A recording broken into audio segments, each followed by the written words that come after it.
Umalis doon si Jesus at nagpunta sa lupain malapit sa Tiro at Sidon. Lumapit sa kanyang isang Galileyang naninirahan doon at malakas na sinabi, Panginoon, anak ni David, maharap po kayo sa akin, anak kong babae, ay nakalihan ng demonyo at masyadong pinahihirapan.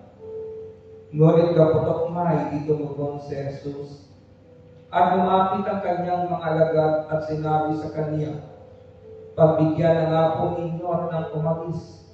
Siya'y nag-iingay at susunod-sunod sa akin. Sumagot si Jesus, Sa mga tupang naliligaw ng sambahayan at Israel lamang ako sinugo.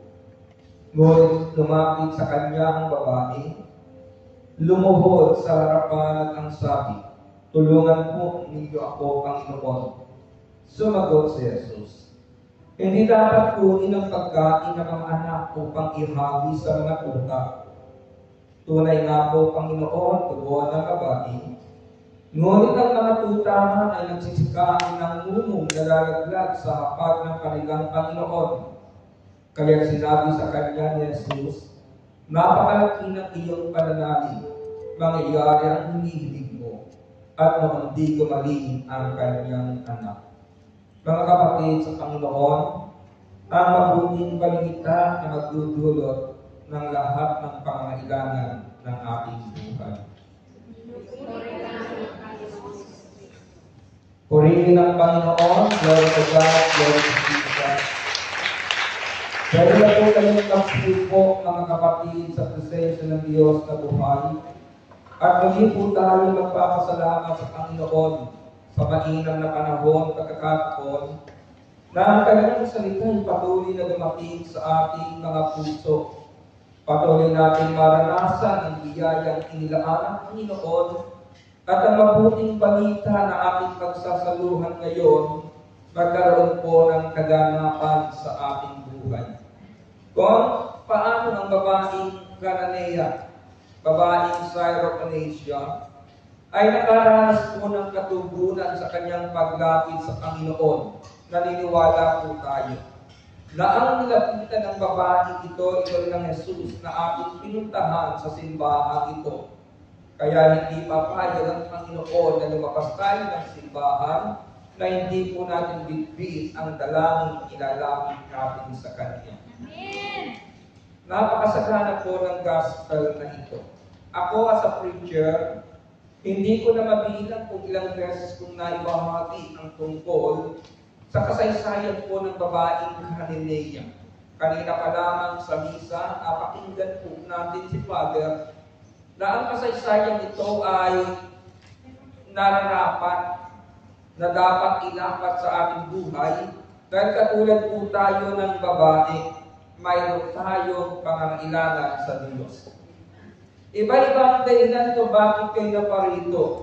Iba-iba ang dahilan kung ano ang mga bagay na kailangan ng ating buhay.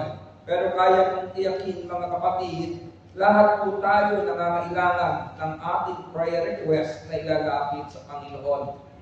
At hayaan mo araw ng Sabado, simula ng celebration po ng ating 39 years anniversary at hanggang kinabukasan araw ng Linggo sa atin sa bansang Pilipinas, ngayon pa lamang maranasan po natin na may biyayang inilaan si El Shaddai sa atin sa anniversary.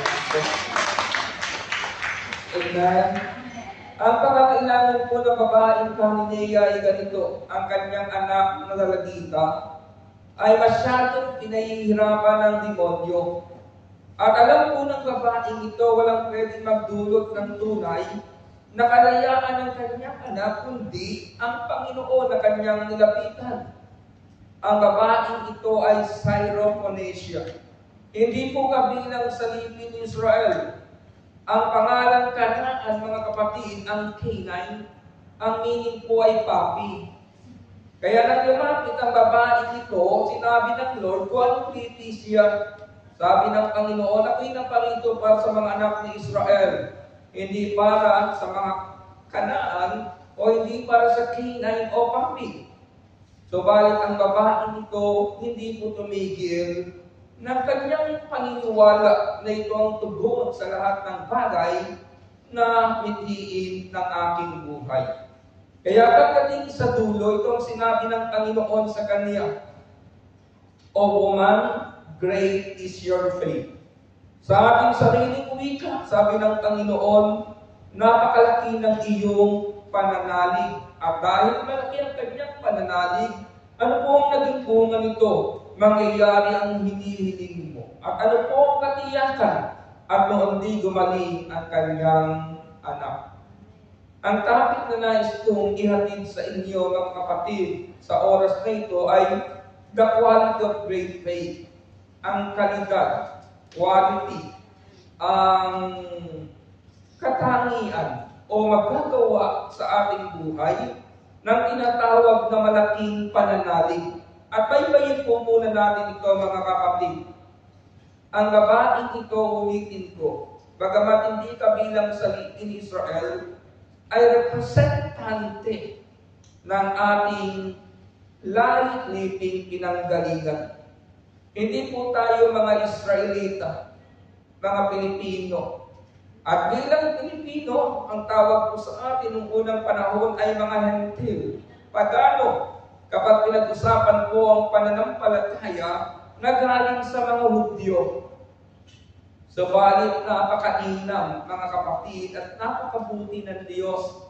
Dahil kahit hindi tayo kabilang sa liping pag-aalaya ng buhay ni Kristo, inabot pa rin tayo ng Panginoon. At ngayon, ramdam na ramdam natin, sinasabi natin sa ating sarili, ako ay anak ng Diyos ng Israel, ako ay anak ni El Shaddai.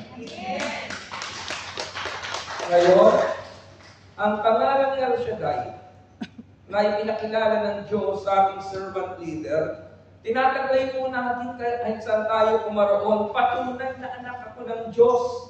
At dahil anak ka ng Diyos, kaya kung sabihin na sa preacher, hindi tayo pababayaan ng Diyos.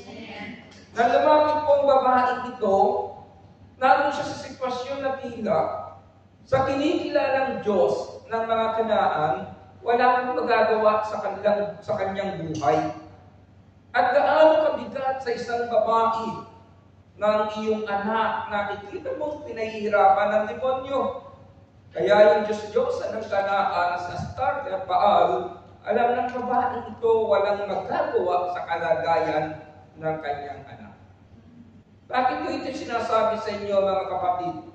Kahit sabihin po ng tao na wala na siyang pag-asa, kahit sabihin po ng mga kilalang tao sa lipunan na ito na wala nang mangyayari sa mga bagay na pinagdaraanan mo, huwag po kayong makinig sa kanila. May Diyos na makapangyarihan sa lahat. Kung naialay ni Kristo ang kanyang buhay para sa atin, yung pakayang laman ng ating puso ang hindi kayang ayusin ng Diyos, yung laman pakaya ng ating bulsa ang hindi kayang ibigay ng Panginoon sa atin. Amen.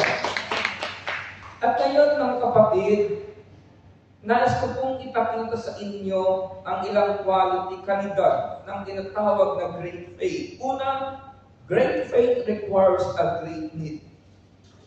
Ang malaking pananalig na sukat sa laki ng pangangailangan. Laki ng pangangailangan. Kung tumataas ang antas ng inyong pangangailangan sa buhay, mas lalong tumatatag dapat ang inyong pananalig sa Diyos. Mas lalong lumalaki ang iyong pananampalataya sa Diyos. At ilagay mo ito sa iyong puso.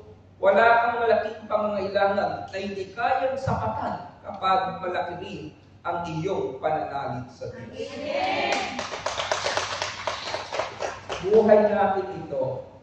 Alam po ninyo, ito ang buhay ng tao. Kapag umasa ka sa tao, hindi mo mahihigitan ang mga taong inaasahan mo. Nakuha ninyo? Tignan niyo yung mga umaasa sa inyo. Ang haba ng panahon, hindi kayo mahigitan. Kasi, nilagyan na nilang limit ang mga bagay na darating sa kanila, manggagaling sa inyo. Kaya hindi tayo dapat umasa sa ating lipunan. Hindi tayo dapat umasa sa programa ng telebisyon o ng radyo na makapagbibigay ng ilang bahagi ng ating buhay. Umasa tayo sa malaking Diyos. At ang simula ng pag-asang iyan, magkaroon ka ng malaking pananalig sa Kanya. Amen. Tignan nyo, mga anak ng Diyos, hindi ba? Sila umaasa sa inyo at tayo umaasa sa Diyos. At kapag tayo lumapit sa Panginoon, di naman tayo binigo ng Panginoon. Kung yung babaeng kanina, hindi ka bilang saliting Israel, pinagpala ng Panginoon, ganyan din po mga kapatid, may nakalakan ng Diyos sa ating buhay. Amen. Sabihin mo sa iyong puso, may nakalaan sa akin ng Diyos. Una, mga kapatid, great faith requires a great need. Ang laki ng pananalig, nasusukat sa laki ng pangangailangan. Kapag sinabi kong malaki ang pangangailangan mo, malaki rin ang pananalig na dapat mong ibigay sa Panginoon. Ikalawang bagay, mga kapatid, great faith requires knowing who will feel that need. Ang malaking pananampalataya ay nagbibigay sa atin dapat ng kaunawaan. Who will feel that need? Sino ang makapagdudulot ng lahat ng iyan sa ating buhay? Sino ang pwede nating lapitan? Ang tao, mga kapatid, laging tapos ang kanyang palad. Sabi ng isang preacher na kaibigan ko, kasama ko lagi dati sa Daily Bread Morning Edition, sabi niya sa akin, Brad, kung ang lahat ng nangako sa aking tao ay tinupad ang kanilang pangako, mayaman na sana ako ngayon. Sabi ko, bakit mo nasabi? Kasi may humingi sa akin ng pray-over pupuntang London. Nakarating naman ang London, kaya lang nakalimutan ko. Marami akong naipanalangin na pinagpala ng Diyos na kalulungkot. Nung naroon na sila sa panahon ng kasaganaan, nakalimutan ako. Kaya sabi ng preacher na ito, kung lahat ng nangako sa akin ay tinupad ang kanilang pangako, mayaman na sana ako ngayon. Kwentuhan lang namin magkaibigan bago ko mag-onboard sa ating daily bread. Ito naman ang sagot ko sa kanya. Alam mo, Brad, hindi ako umaasa sa pangako ng tao. Dahil ang pangako ng tao, laging kulang at kapos. Sino ang taong nangako sa inyo na nakumpleto ang buhay ninyo? Wala. Wala? Kahit ako nangako sa misis ko na paliligayahin ko siya, naghahanap siya ngayon ng ikasasaya ng kanyang puso. Pero hindi siya naghahanap ng bagong kapartner. Ang gusto kong sabihin, aminado ako sa aking puso na hindi lahat ng saya ng misis ko